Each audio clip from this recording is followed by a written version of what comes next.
ఈరోజు కథ అమ్మ అలిగింది. చివరి వరకు వినండి. నచ్చితే లైక్ చేయండి.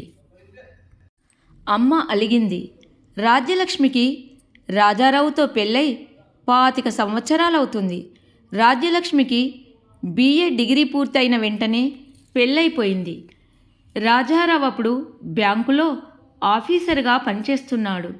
రాజ్యలక్ష్మి రాజారావుల వైవాహిక జీవితము అందంగా, ఎలాంటి ఒడిదొడుకులు లేకుండా ఈ 25 ఏళ్ళు సాగిపోయింది. ఒక అబ్బాయి, ఒక అమ్మాయి, చక్కని సంతానము. అబ్బాయికి ఇప్పుడు 23 ఏళ్ళు. ఇంజనీరింగ్ ఫైనల్ ఇయర్ చదువుతున్నాడు. ఇప్పుడు అమ్మాయికి 20 ఏళ్ళు. CA చేస్తూ ఉంది.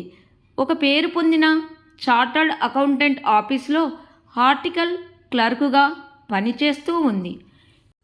ఇంటిలో ముగ్గురు బిజీనే. ప్రొద్దున 10 గంటలకు ఇల్లు వదిలితే రాత్రికి ఇల్లు చేరుకుంటారు. ఇక రాజారావైతే బ్యాంకులో ఆఫీస్ పని ఎక్కువగా ఉందని రాత్రి 10 అయినా ఇల్లు చేరడు.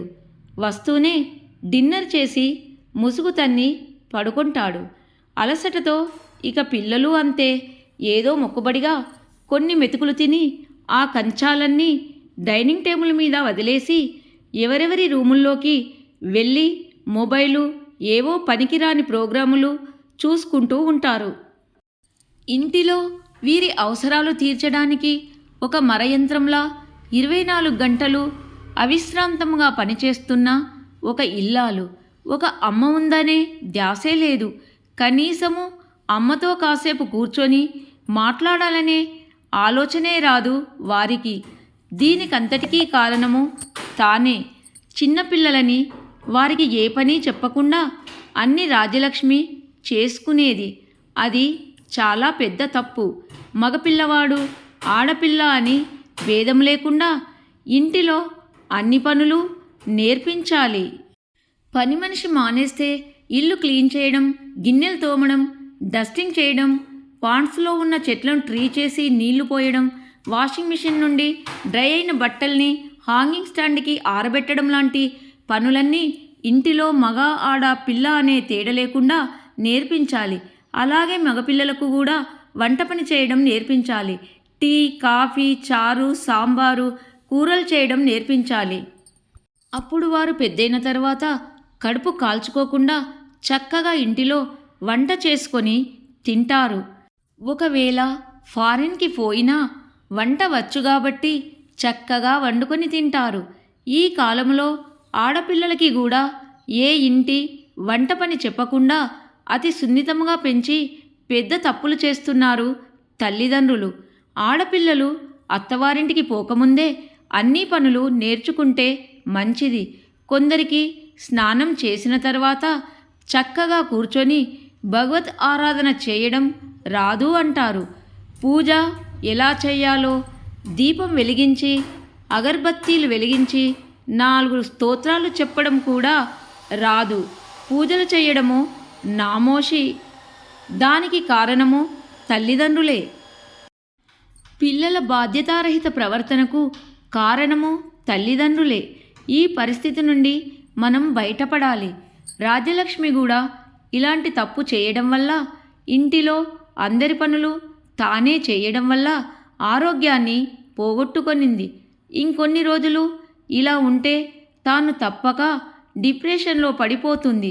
రాజ్యలక్ష్మికి రాను రాను అసహనం పెరిగిపోతుంది. ఇంటిలో పని ఒత్తిడుల వల్ల ఆరోగ్యం కూడా క్షీణించింది. నిస్సత్తువ శరీరమంతా ఆవహించడం వల్ల పనులు చేయడానికి శక్తి చాలడం లేదు. ప్రొద్దస్తమానము ఇంటి చాకిరితోనే సరిపోతుంది. తనకంటూ ఒక వ్యాపకం లేదు. పోనీ ఇంటిలో గుర్తింపు కూడా లేదు. ప్రతిరోజు టంచనుగా కంచంలోకి ప్రొద్దున్నే బ్రేక్ఫాస్టు, మధ్యాహ్నం లంచ్ బాక్సులకు, రాత్రి మళ్ళీ ఏ పుల్కాలో, చపాతీలో దానిలోకి కూరలు వండడంతోనే తన బ్రతుకు సాగుతుంది. ఒక రకముగా ఇది థాంక్లెస్ జాబు. జ్వరం వచ్చినా, శరీరంలో బలహీనత ఉన్నా వండి పెట్టవలసిందే. ఎందుకంటే వారి ముగ్గురికి వంట చేయడము రాదు గదా. కనీసం కాఫీ టీ పెట్టుకోవడానికి కూడా చేతకాదు.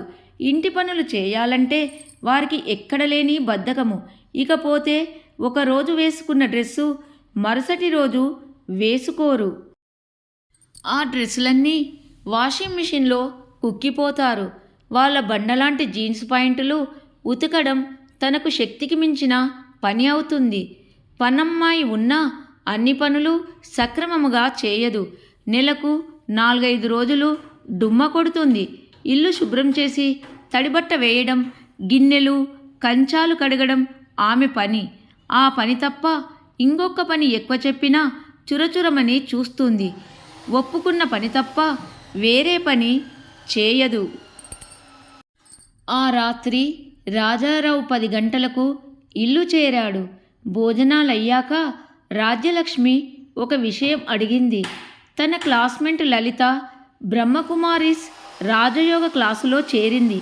తాను కూడా చేరుతానని భర్త పర్మిషన్ అడిగింది. నాకు కూడా కొంచెం చేంజ్ కావాలి, నేను కూడా ఆ ఫ్రీ క్లాసుల్లో చేరుతాను అని అన్నది రాజ్యలక్ష్మి. సరేనని ఒప్పుకున్నాడు రాజారావు. సాయంత్రం 6 గంటల నుండి బ్రహ్మకుమారి వారి రాజయోగ ప్రాక్టీస్ క్లాసుల్లో చేరింది రాజ్యలక్ష్మి. చేరిన తర్వాత తనకు చాలా హాయిగా అనిపిస్తుంది. మనస్సు ప్రశాంతంగా ఉంది. అంతకుముందున్న ఆరాటము, ఒత్తిడి తగ్గుతున్నాయి. శరీరం కూడా తేలిగ్గా ఉంది. ఎలాంటి నెగిటివ్ ఆలోచనలు రావడం లేదు. తెల్ల చీర, తెల్ల జాకెట్ వేసుకొని ప్రతిరోజు క్రమం తప్పకుండా క్లాసులకు హాజరై వారి రాజయోగ పద్ధతుల్ని బాగా నేర్చుకుంది. క్లాసులు అయిపోయాయి. ఇక రాజ్యలక్ష్మి ఇంటిలోనే మెడిటేషన్ సెషన్లు ప్రాక్టీస్ చేస్తుంది. తను ఒక చిన్న గదిలో తెల్ల పరుపులు పరచి ఒక గోడకు ఎర్ర బల్బును తగిలించి ఆ ఎర్రటి వెలుగు తప్ప మిగతా గది అంతా చీకటిగా ఉంటుంది. రాజయోగలో పరమాత్మ జ్యోతి ఆకారంలో జ్యోతి బిందువు నుండి మన వైపు కాస్మిక్ కిరణాలను ప్రసరింపచేస్తారు.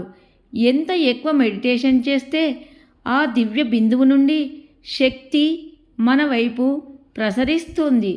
రాజ్యలక్ష్మి రాత్రి 10 అయినా ఆ ధ్యానము నుండి బయటకు రాలేకపోతుంది.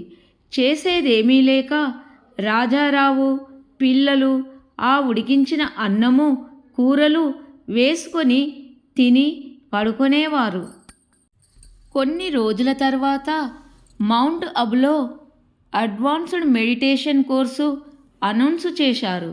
లలితతో పాటు 10 మంది బ్రహ్మకుమారీలు కూడా వెడుతున్నారు.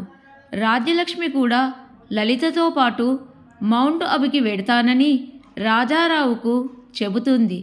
తనకు ఇష్టం లేకపోయినా సరే అని ఒప్పుకున్నాడు. ఒక 25,000 ఫ్లైట్ టిక్కెట్లకు ఖర్చులకు ఇచ్చాడు రాజారావు.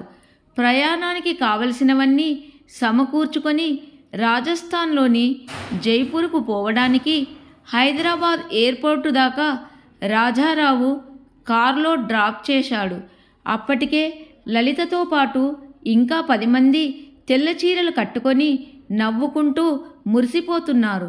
రాజ్యలక్ష్మిని చూస్తూనే వారంతా స్వాగతిస్తూ కేరింతలు కొడుతున్నారు.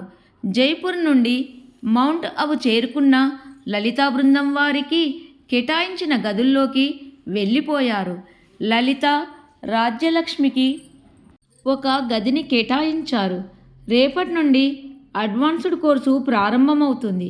బాగా నేర్చుకొని ప్రాక్టీస్ చేస్తే ఇక్కడే వాలంటీర్గానో టీచర్గానో పర్మనెంటుగానో ఇక్కడే చక్కగా ఉండిపోవచ్చు. ఆ సంసార జుంజాటాలను వదిలించుకొని ఇక్కడే ప్రశాంతంగా బ్రతికేయొచ్చు అన్న లలిత మాటలు ఎందుకో రాజ్యలక్ష్మి మనసులో బలంగా నాటుకున్నాయి. అమ్మను చూస్తూనే బావురుమన్నారు పిల్లలిద్దరూ. రాజారావుకు రాజ్యలక్ష్మిని చూస్తూనే దుఃఖము ఆగింది కాదు. వస్తున్న దుఃఖాన్ని ఆపుకొని 10 రోజుల క్లాసులు అయిపోయాయి గదా, ఇక ఇంటికి పోదాంరా రాజీ అన్నాడు రాజారావు. ఎలాంటి హావాభావాలు చూపకుండా నిశ్చల సమాధి స్థితిలో ఉన్న రాజ్యలక్ష్మి నేను ఇంకా ఇంటికి రాను. నాకు ఇక్కడే హాయిగా ఉంది. నన్ను మళ్ళీ ఆ సంసార ఊబిలోకి తోయకండి. నాకిప్పుడు ఏ భవబంధాలు లేవు. నేను ఆ పరమాత్మను దర్శించే యోగ్యతను సంపాదించుకుంటున్నాను. మీ పాటికి మీరు ఇంటికి వెళ్ళి మీ పనులు చూసుకోండి అంది రాజ్యలక్ష్మి నిర్లిప్తంగా, నిశ్చలంగా. ఆమె మొహము ఒక దివ్య తేజస్సుతో వెలిగిపోతూ ఉంది. పిల్లలిద్దరూ ఏడ్చేశారు. అమ్మా, మమ్మల్ని క్షమించు. నీకెలాంటి కష్టాల్ని కలిగించనీయము. మా పనులు మేము చేసుకుంటాము. మా బట్టలు మేము ఉతుక్కుంటాము. మా కంచాలు మేము కడుక్కుంటాము. నీకు వంట, ఇంటిలో అన్ని పనులకు హెల్ప్ చేస్తాము. కూరగాయలు తరిగిస్తాము. బ్రేక్ఫాస్టు చేస్తాము. నువ్వు ఎన్ని పనులు మాకు చేసి పెట్టేదానివో ఈ 10 రోజుల్లో మాకు తెలిసింది. నువ్వు ఇంటి కోసము ఎంత కష్టపడ్డావో కూడా మాకు అర్థమయ్యింది అన్నారు పిల్లలు ఇద్దరు అమ్మను హత్తుకొని. రాజ్యలక్ష్మి, నన్ను క్షమించు. 25 ఏండ్లుగా ఇంటి పనుల కోసము నీ జీవితాన్ని త్యాగం చేశావు. మేము కూడా నువ్వు ఒక మనిషివని, నీకు విశ్రాంతి కావాలని ఎప్పుడూ అనుకోలేదు. నిన్ను పనిచేసే ఒక మరయంత్రంగా భావించామే తప్ప నువ్వు ఇంటి కోసము ఎంత కష్టపడుతున్నావో గమనించలేదు. ఇకపైన షూ నేను పాలిష్ చేసుకుంటాను. నా బట్టలు నేను ఉతుక్కుంటాను. మార్కెట్కు పోయి ఇంటికి కావలసిన వెచ్చాలు, కూరగాయలు నేనే కొనుక్కొని వస్తాను. నా కాఫీ, నా టీ నేనే చేసుకొని నీకు కూడా కల్పిస్తాను. వంటింట్లో నీకు చేదోడు వాదోడుగా కూరగాయలు తరిగిస్తాను. నా లంచ్ బాక్సులు నేనే కట్టుకుంటాను. ఇక నువ్వు మా కళ్ళ ముందర హాయిగా నవ్వుకుంటూ ఉంటే చాలు. అవునోయ్, ఆదివారం నీకు లీవ్ ఇస్తున్నాను. ఆ రోజు నువ్వు ఏ పని చేయ అక్కర్లేదు. ఆ రోజు మన కిచెన్ క్లోజు. ప్రతి ఆదివారము ఏ మంచి హోటల్లోనో లంచ్ చేద్దాము. చాలా. ఇంకా మేము తెలుసో తెలియకో తప్పులు చేసి ఉంటే క్షమించుమని అడుగుతున్నాము అన్నాడు రాజారావు చెంపదెబ్బలు వేసుకుంటూ. ఈ సన్నివేశాన్ని చూసి రాజ్యలక్ష్మి లలితతో పాటు మిగతా వారు గల్లుమని నవ్వారు. రాజారావు గుండెల మీద గువ్వలా ఒదిగిపోయింది రాజ్యలక్ష్మి. ఆమె కళ్ళలోంచి 2 కన్నీటి బొట్లు ఆమె చెక్కిళ్ళ మీదుగా జారి ఆ విద్యుత్ వెలుగులో మెరుస్తున్నాయి. మరుసటి రోజు ఫ్లైట్లో హైదరాబాదుకి బుక్ చేసుకొని అందరూ ఇల్లు చేరుకున్నారు. ఈ కథ కనుక మీకు నచ్చినట్లయితే లైక్ చేయండి, షేర్ చేయండి. అందరికీ ధన్యవాదములు.